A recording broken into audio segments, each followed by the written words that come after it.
Subscribe AspDotNet tutorial channel and press the bell icon for latest update videos.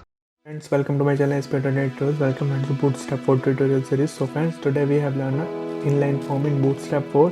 So friends, let's start.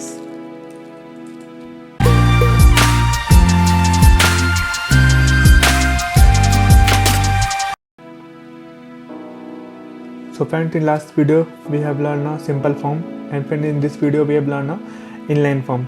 So friend, we have already write another button for using a go to page, another page, and show the inline form.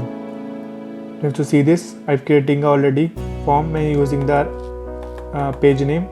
Give the page name and visit this page, and it is a simple inline form.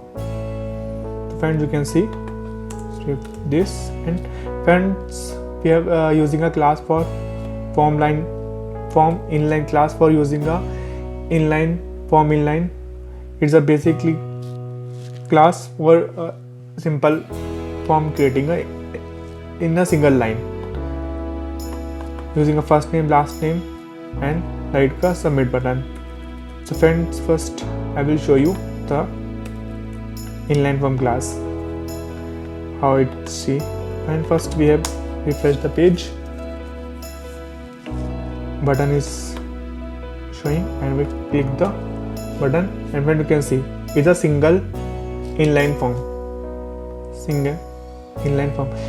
So friend, you can see you have to write a first name, you can write a second name, last name, and can submit. So friend, this is a first name and last name in inline form.